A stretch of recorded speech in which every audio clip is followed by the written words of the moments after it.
Well, we're already off to the races. Usually on a patch day, the devs release it at 5 o'clock my time in the evening. Well, it seems, I don't know, there might have been a mess up. Instead of going 5 p.m., it released at 5 a.m. today. So only a very brief window after we heard about the car giveaway. There'll be a link in the description if you missed out on that. All of a sudden, the patch was in this Tuesday. A nice surprise. Usually if there's a change in the schedule, let's face it, it's a bit of a delay. But yes, the most recent patch has now released. There have been a variety of things coming to Tyria. Starting off, first of all, with what they're actually classifying as Living World on the patch notes, you can see here. So I'm actually going to do 2 videos about the roller Beetle Racing. Right now, I've just seen that the release has come out. I haven't had too much of a chance to play in. The footage in the background will be me experiencing it, but I'll gloss over it here. We'll deal with the other cool stuff in the release, and there are a few nice things, and I'll do a proper follow-up with the roller Beetle Racing later. Let's see at least what they say initially. Roller Beetle Racing. The latest trend from Alona is sweeping Tyria, roller Beetle Racing. I love the lore implication there, by the way, that it's a latest trend, obviously, because we've seen the creation of at least one of these beetles. What's Goric been doing behind our backs to spread these around that such a culture has now arrived? Whether you're a rolling legend, a rookie racer, or a spectator ready to see the greatest thrills this side of Ascalon, you'll want... Why this side of Ascalon? You'll want to check out these organised races.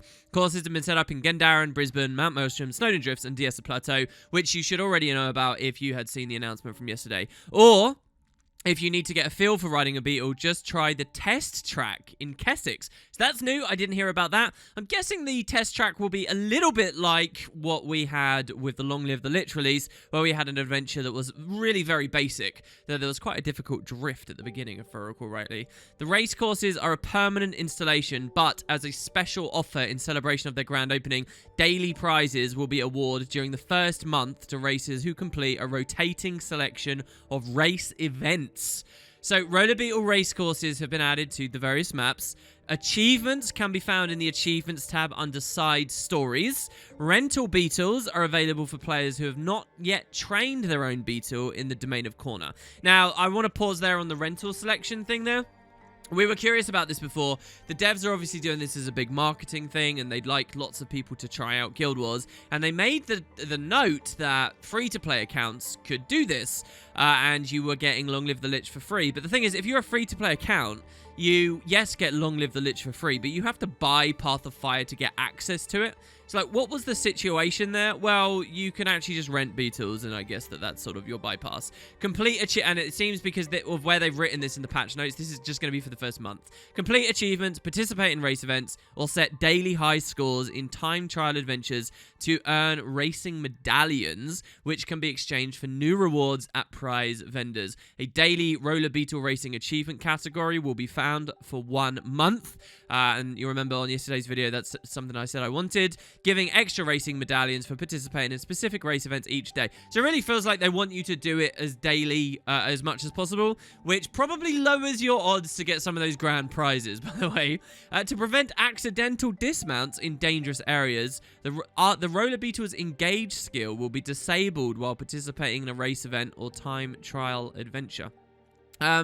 So I'm not quite sure what the situation there is. If I'm doing a race and I accidentally go too close to a jumping puzzle or something, it will still kick me off, won't it? What's that got to do with my disengage? You guys want to fill me in the comments?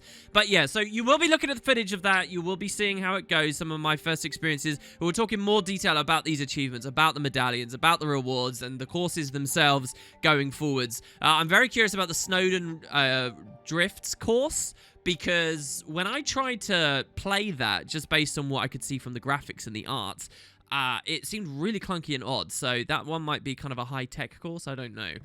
So let's get into other changes, which really is what this video is all about. And they start off with something great. I always love the general changes. You guys may have been waiting for this since 2012. I know I certainly have. It's not been the worst thing in the world that we haven't had it, but here it comes at last. Equip in offhand for rings and accessories. Yes, so the devs write out this. Rings and accessories can now be equipped directly into their second slot through a new right-click option. So it's a basic idea. You can now right-click and you've got the choice of equip or equip into the second slot. This is one of those things, right, that seems like such a basic piece of quality of life that we already saw, you know, variations of in the game, such as with main hand and offhand weapon. There's always been equipping offhand. It seemed like such a basic thing to do that the reason it wasn't in the game was that it would have been because some obscure annoyance that meant they'd never do it. But now here it is. There's no fanfare for it. There's no dev comments that they tackled the big problem that's always been there. It just surreptitiously is dropped in, and Guild Wars becomes all the better for it. I seriously doubt that there is a single player of Guild Wars 2 that hasn't ran into this at some point in their gameplay. They've learned about right-click offhand weapon, and they will try it on their rings, and it won't work. Well, now it does. What more is there to say? Let's not bang on about it too long. It's just good for the game. Next, we've got items. So there was the big sigil and rune rebalance. Funnily enough, last night I have recorded a video for you all with my final thoughts on it. Or not final thoughts, but updated thoughts. So I'd talk a bit more about the economy and give you some highlights and lowlights of various runes and sigils. I'm now going to have to change that video. You haven't seen it yet, fortunately. But I now have to change it because of these patches here that have tweaked some of the weird incongruences that resulted from that patch. And we've already seen a few, like, really dramatic ones got hot fixed in, such as, like, a Scourge interaction. But let's see what else has come in now. First of all, Sigils of Air. These will no longer stack when using combinations of Minor, Major, and Superior. This is actually an old school thing, way back when you used to be able to do this. If you guys don't know how to interpret what that means, it's if I have Dagger equipped, and I put a Superior Sigil on the main dagger and a Major Sigil on the offhand dagger, both of them would proc. So you'd actually get double lightning strikes. One of them slightly less high chance to trigger, but double lightning strikes. And now with the patch, you know, they're both at 100%, right? What is the difference between Major and Superior now? Is it that just the cooldowns of them? In any case, that's unintended. You're not supposed to be able to use a stronger one with a less strong one to double up an effect. The devs called that away a long time ago. It seems that when they updated the functionality of all this stuff, they forgot to flip that flag back on. And you're going to see a lot of these changes in this chunk of patch notes are essentially around that. Sigils of Battle fixed a bug in which these sigils granted less might than intended when weapon skills changed through the use of a profession mechanic. Now that's really revealing for the spaghetti code beneath the game. So essentially, if I was a Rev that Legend swapped on a Sigil of Battle, it wasn't giving me as much might as an actual weapon swap would. Hilarious. I guess that's the same for Elementalists, maybe kit picking up on Engineers. I don't actually know where the boundary is. I hadn't even heard of this problem until now it's been fixed. Energy was fixed to no longer stack. That's a pretty major one because energy gives you a lot of dodge roll stuff. Icebrood Slaying. This is kind of boring in some ways. It's just a tooltip change. Change the text on the description of the sigils from control to pain. You might think, wait, what? Control, pain? Well, you got to remember, all of these new items are now given a classification, like this is a control sigil or this is a pain sigil. And depending on what that classification or element it is, when you salvage it, changes what you get out of it. And the tooltip was reading wrong for the Icebrood Slaying, saying it was a control thing when it was actually pain. Yeah, pretty boring, but there it is. Sigils of Transference and Impact had the stacking thing removed, and Impact, they say, fixed a bug in which these sigils didn't grant their full damage increase. I think there was kind of a mini meta that people were utilizing before Impact got fixed here. That one's actually quite relevant. Now that that's been fixed, I think that things shuffle around just a bit again for PvE. Superior Sigil Torment is another one. They say fix the bug that caused this sigil to inflict just one stack of Torment instead of 2. Now that it's up to 2, I think that does affect various builds and the mini-meta shifts that, again, people were expecting the bug to be fixed. Superior Rune of the Pack. We talked a lot about how strong this was. As a small update, this actually didn't come to PvP at all. The devs realized it was so strong, and that means that builds that relied on pack pre-patch now kind of struggle a bit. But hey, even for those other game types, this patch has nerfed it down and reshuffled it a little. Check it out. The boons you get from it when combat starts, the Fury, the Swiftness, the Might, has been reduced from 10 to 8 seconds. Not a big deal. The cooldown's gone back up to its previous duration of 30 seconds. And now, here's the reshuffle. It will now trigger while in combat rather than just upon combat entry. So I don't actually remember, was this the only rune of the overhaul that was truly an on-combat entry effect?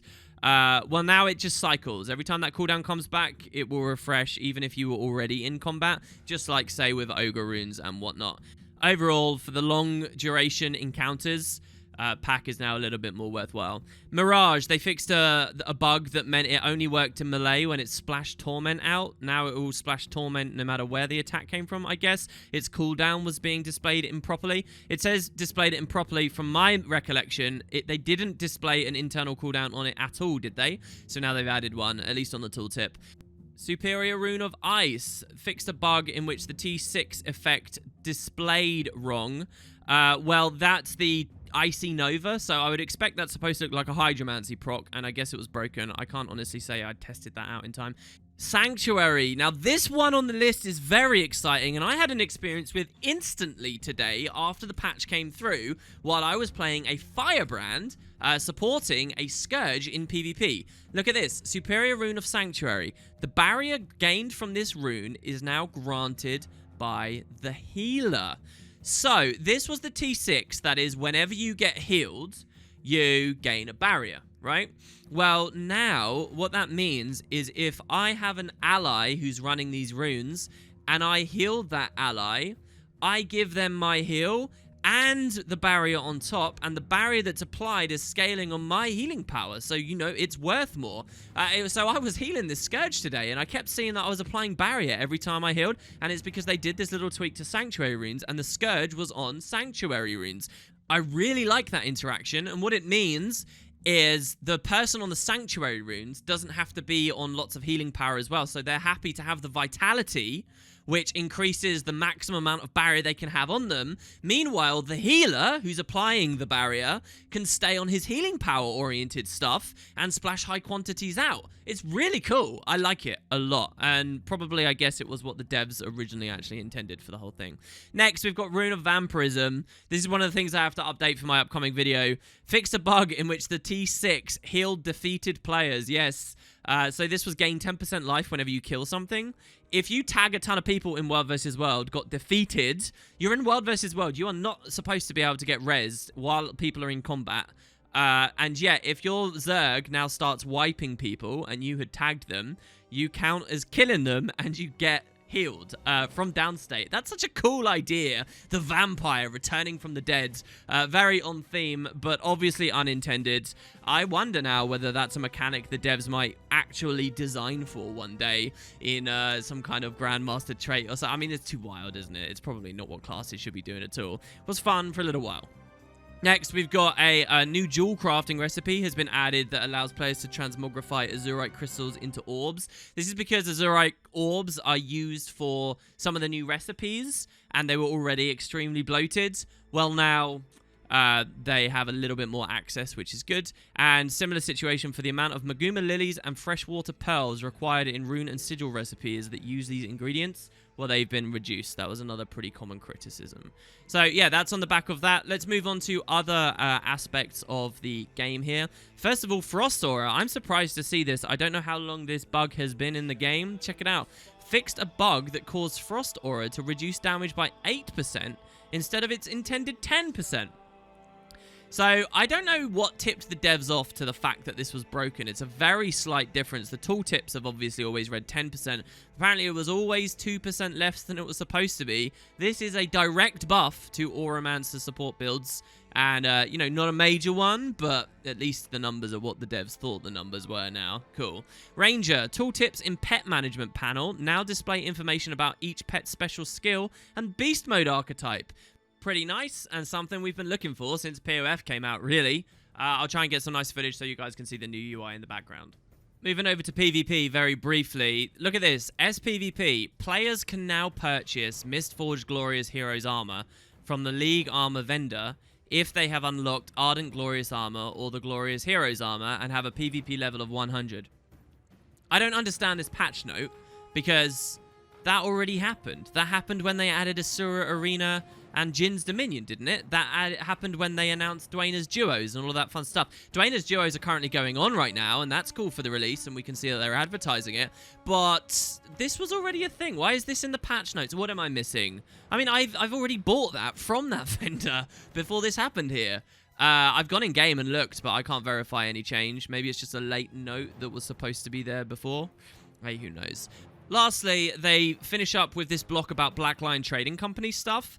And we can see here that there was a bug with the Basenji pet whistle where the Silvari had the wrong voice line. A few other things, but look at this. Sunspear outfits. Now remember, Path of Fire Deluxe and all those sales are going on right now. So lots of people are getting the Sunspear outfit as they get into Guild Wars 2. I guess what ArenaNet's doing is providing this big sale around Black Friday in the hopes that you'll all buy it for friends and family for Christmas.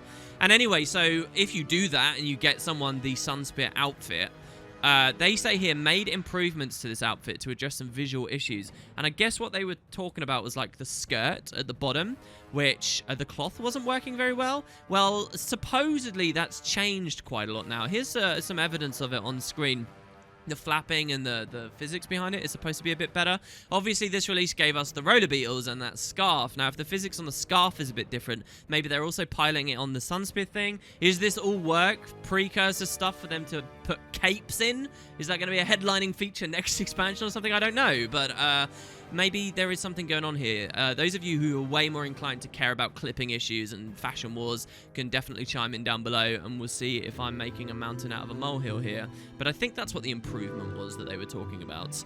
So there you have it, guys. That's basically the patch. Some other minor bug fixes from the Black Lion Trading Company you can pause to check out if you like. But yeah, for now, I'm keen to get on in, do some races, and give you guys that background footage you've been watching so far. And I'll be back tomorrow very soon for more good stuff. Cheers, guys. See you next time.